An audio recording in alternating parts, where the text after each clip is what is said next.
수능 영어 1등급을 향해 함께 달리겠습니다. 전 여러분의 1등급 페이스메이커 조명훈이고요. 자, 오늘은 수업이 아니라 좀 색다른 주제를 가지고 여러분들을 만나 뵙게 됐습니다.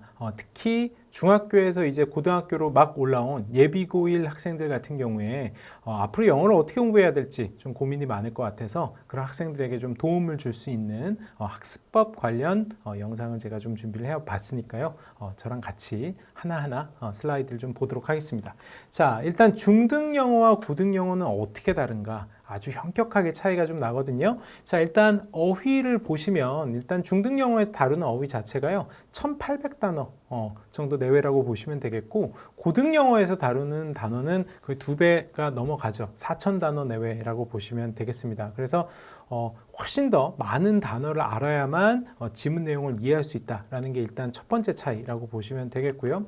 두 번째는 이제 어법과 관련해서인데요. 사실 뭐 중등 영어에서 배우는 어법이나 고등 영어에서 배우는 어법이나 뭐 큰 차이가 있지는 않습니다. 어법 같은 경우에. 다만 이 테스트를 하는 성격 자체가 중등 영어 같은 경우에는 보통은 이제 범위가 정해져요. 예를 들어서 이번 중간고사는 우리가 시제와 수동태를 공부를 했기 때문에 그 범위에서 문법 문제를 낼게, 이런 식으로 이제 문제를 출제하는 게 기본적인 어떤 패턴이라면, 고등 영어는 그렇지가 않고요.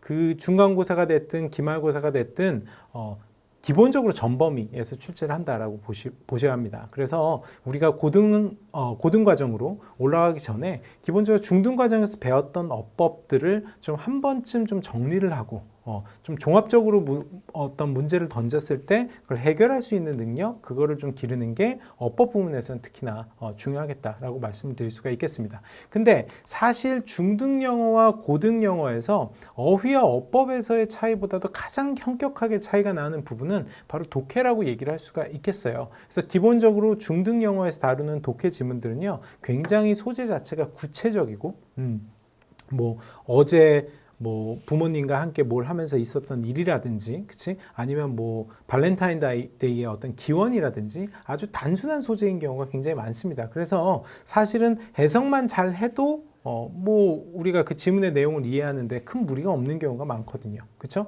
그런데 이 고등 영어에서의 독해 지문이라는 거는 기본적으로 원어민 성인들이 보는 글에서 이제 지문들을 이제 뽑아오기 때문에 기본적으로 굉장히 추상적인 소재도 많고요. 그리고 해석만 잘해서는 이 지문에서 얘기하고자 하는 핵심을 잡기가 굉장히 어려운 경우가 많아요. 그래서 해석을 넘어서 문맥, 그죠? 필자가 전달하고자 하는 어떤 핵심 메시지를 그 한 문장으로 어떻게 요약할 수 있는 어떤 능력, 그게 굉장히 중요하겠고요. 그리고 논리 같은 것도 굉장히 중요하겠다. 그래서 이런 어떤 지문을 읽는 힘이 중등 과정보다는 훨씬 더 굉장히 좀 복합적인 것들을 굉장히 많이 물어본다라는 것이 사실 가장 큰 고등 영어의 어떤 차이점이라고 보시면 되겠습니다.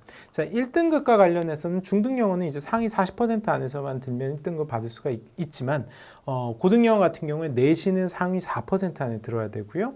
수능 같은 경우에는 절대평가이기 때문에 5% 내지 10% 안에 들어야 합니다. 물론 뭐 절대평가라고 해서 이게 학생들이 이제 문제가 쉬워졌다라고 이제 많이들 좀 생각하는 경향이 있긴 한데, 어떤 평가의 방식이 달라지는 것이지 컨텐츠 자체가 더 쉬워지는 건 아니라는 점도 좀 기억을 해두셨으면 좋겠고요. 절대평가라 할지라도 중등 과정보다는 1등급을 받는 게 훨씬 더 어렵다라는 점도 좀 기억을 해두십시오. 그래서 기본적으로는 중등 영어와 고등 영어는 많이 달라요 하는 점을 여러분들이 좀 일단 인식을 하고 출발하셨으면 좋겠습니다.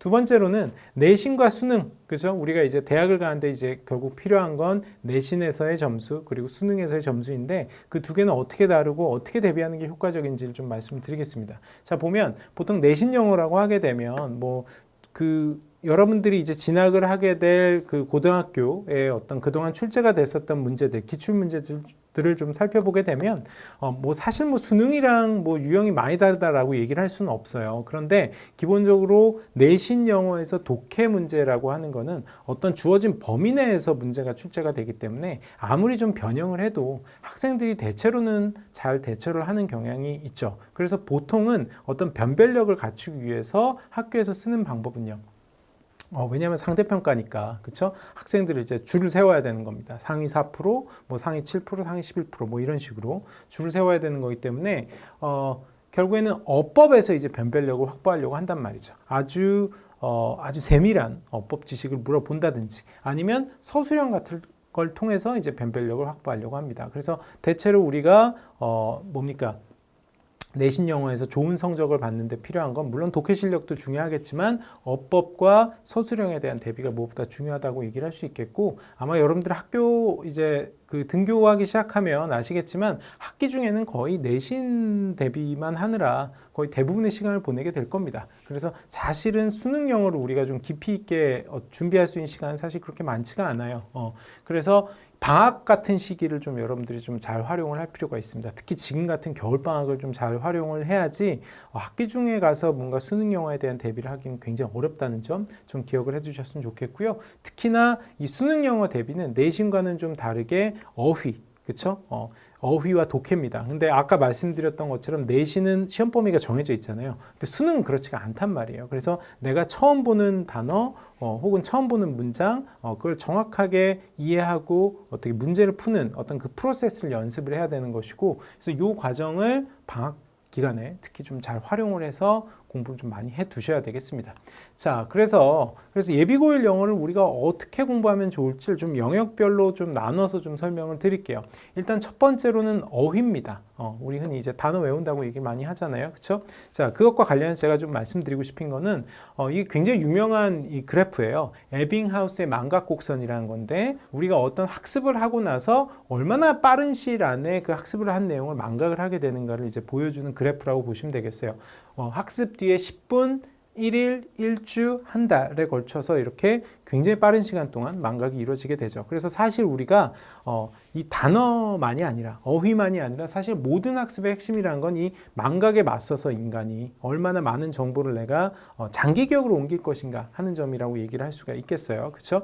자, 그래서 제가 좀 강조하고 싶은 건요, 여러분들이 좀 착각하는 것 중에 하나가 단어를 암기한다, 단어를 외운다라고 얘기를 하잖아요. 그렇죠? 근데 암기라는 거는 최종적인 결과입니다. 내가 그 어떤 컨텐츠에 익숙해져서 그거는 뭐 보지 않아도 내가 머릿속에 떠올릴 수 있어 하는 암기라는 거는 어떤 결과로서의 상태이지 과정이 아니에요. 이걸 혼동을 하면 안 됩니다. 이걸 혼동을 하니까 막 억지로 머릿속에 막 외워서 집어 넣으려고 하고 막 그렇게 애를 쓰는데 그 과정이 아니라 결과라는 거예요. 그래서 그 과정은 암기로 접근을 하면 안 되는 거예요.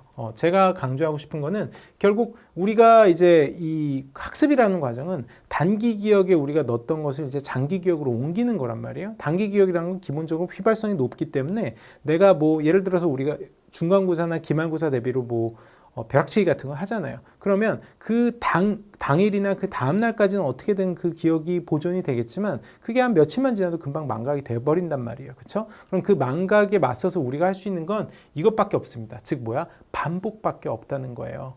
그리고 그 반복이라는 거는 억지로 막 한 번에 그걸 머릿속에 넣는 과정이 아니라 잊을만 하면 다시 보고 잊을만 하면 다시 보는. 그렇죠? 결국엔 단어 학습에 있어서 중요한 건 전체 내가 얼마나 많은 시간 동안을 집중해서 단어를 받느냐라는 것보다는 얼마나 많은 횟수로 받느냐가 중요한 겁니다. 그렇죠? 그래서 방법론 차원으로 넘어가 보자면 반복을 위한 원칙에서는요, 잊어버린 걸 두려워하시면 안 돼요. 예를 들어서 내가 오늘 단어를 뭐 100개를 외웠다.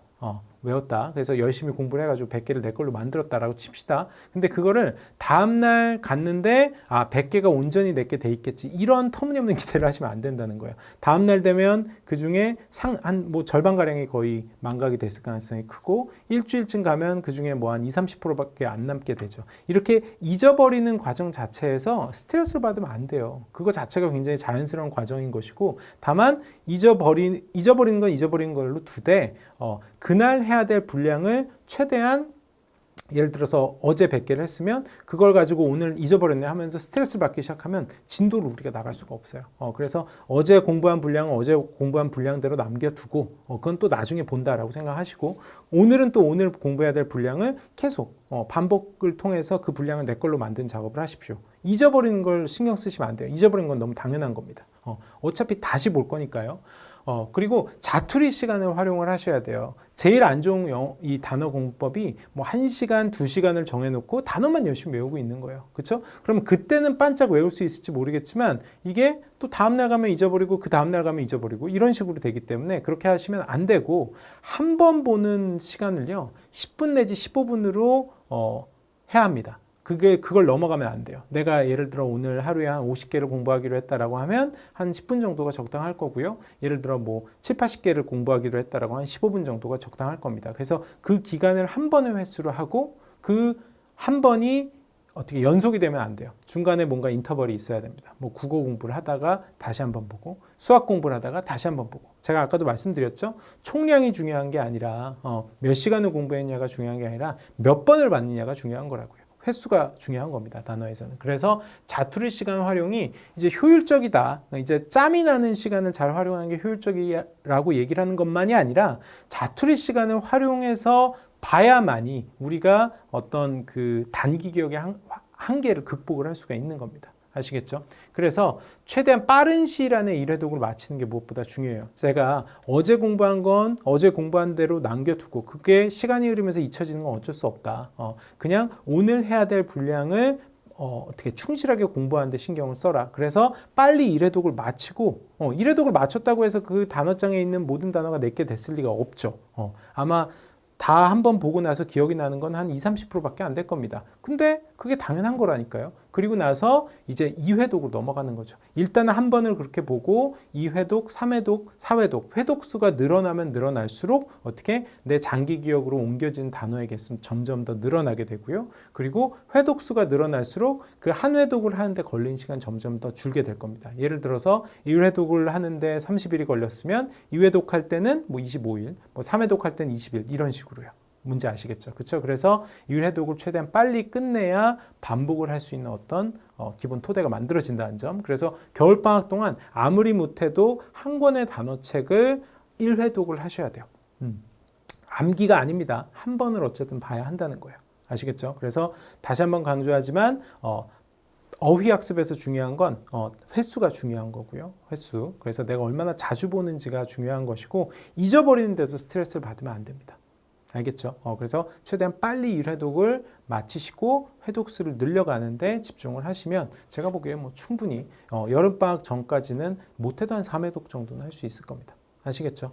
그렇게 되면 일단 단어에 좀 자신감을 갖게 되면 영어에 대해서 여러분들이 좀 갖게 된 스트레스나 부담이 훨씬 줄어든다는 점 기억해 두셨으면 좋겠어요.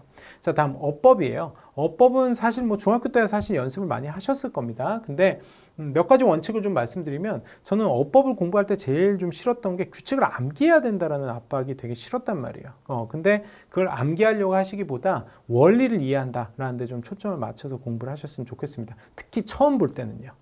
예를 들어서 뭐 투부정사, 그러니까 어떤 동사 뒤엔 투부정사가 목적어가 와야 되고 어떤 동사 뒤엔 동명사가 목적어가 와야 된다. 이런 식으로 많이 막 스트레스를 주는 요소들이 되게 많거든요. 어법책을 보다 보면 이것도 외워야 돼, 저것도 외워야 돼 이런 게 많은데 그런 거에 크게 신경 쓰지 마시고요. 이런 게 있구나 하는 정도로 보시고 일단 빨리 1회독을 아까 단어 공부했을 때와 마찬가지로 이해에 초점을 맞추고 빨리 1회독을 마치는 게 중요하다라고 말씀을 드릴 수 있겠어요. 그렇죠? 그래서 원리 이해를 중심으로 빠르게 1회독을 마치고 그래야만 반복을 위한 선순환 구도가 만들어진다는 겁니다. 아시겠죠?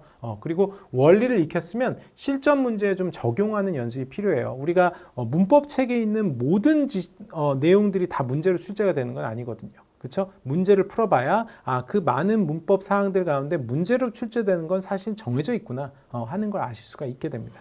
그 과정에서 출제자의 의도와 출제 패턴, 출제 포인트들이 좀 보이기 시작하는 거거든요. 그렇죠? 그래서 결국엔 문법도 마찬가지입니다. 암기라는 건 최종 결과일 뿐이지 그걸 처음부터 암기한다라는 생각으로 덤비지 마시고요. 이해하는데 그리고 반복해서 보는데 초점을 맞춰서 공부하시는 게 맞겠어요. 자, 그래서 추천 강의로는 제가 지금 열심히 찍고 있습니다. 그래서 고교형 문법 3,300제 총 53강짜리 지금 수업이고요. 지금 한 40강 정도까지 지금 찍어놨으니까 여러분들이 겨울방학 때 요 교재와 요 수업을 좀 활용을 하시면 좀 도움을 얻을 수 있겠다라고 말씀드릴 수 있겠고요.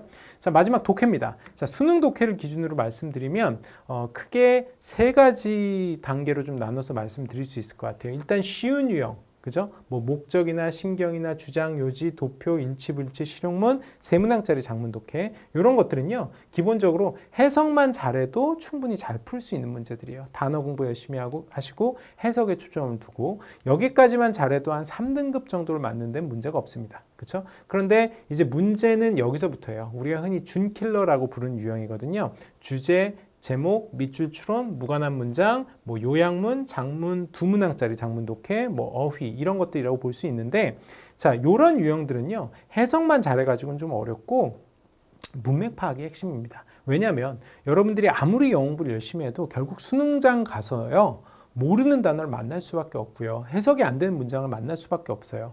그러면 단어와 해석에만 의존해서는 그 문제를 풀 수 없다는 결론이 나옵니다.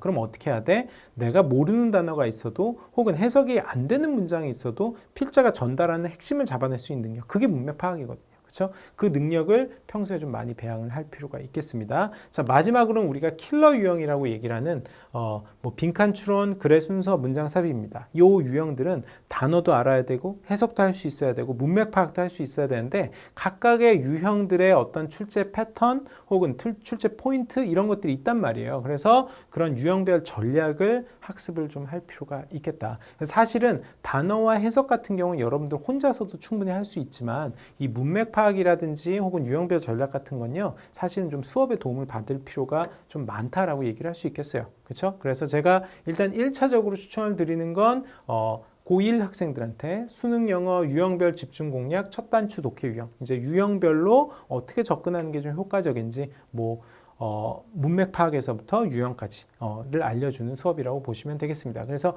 1학년 때는 좀 요 교재를 보시고 요 교재와 요 강의를 좀 이용을 하시면 좋을 것 같고요. 뭐 고2나 고3이 돼서는 이거보다 좀 더 어려운 뭐 자히스토리 기출문제 같은 것도 제가 업로드를 해놨으니까 그런 문제들을 같이 좀 활용을 해주셨으면 좋겠습니다. 그래서 아마 중학교에서 이제 막 고등학교로 올라와 가지고 여러 가지로 좀 혼란스럽기도 하고 걱정도 많이 되고 할 텐데 제가 이제 여러분 나이대를 생각을 해보면 영어 공부하기 가장 싫었던 이유 중에 하나가 암기였던 것 같아요. 그러니까 저도 오해를 했던 것이죠. 암기라는 거는 최종 상태인 것이고 그게 우리 공부의 과정이 이제 암기가 돼서는 안 되는데 거기서 이제 스트레스를 많이 받고 많이 힘들어했던 것 같아요. 그래서 영어 공부를 할 때 제가 여러분들한테 늘 강조하는 건 결국 그런 태도입니다. 암기가 아니라 자주 나를 그 언어에 많이 노출을 시키고 그 익숙함을 통해서 암기에 다다르려고 하는 태도. 그게 가장 중요한 게 아닐까 하는 생각이 듭니다. 아무쪼록 오늘 이 학습법 영상이 좀 여러분들한테 좀 도움이 많이 됐길 바라고요. 뭐 많이 도움이 됐다면 댓글도 좀 많이 남겨주시기 바랍니다. 수고 많았어요. 안녕.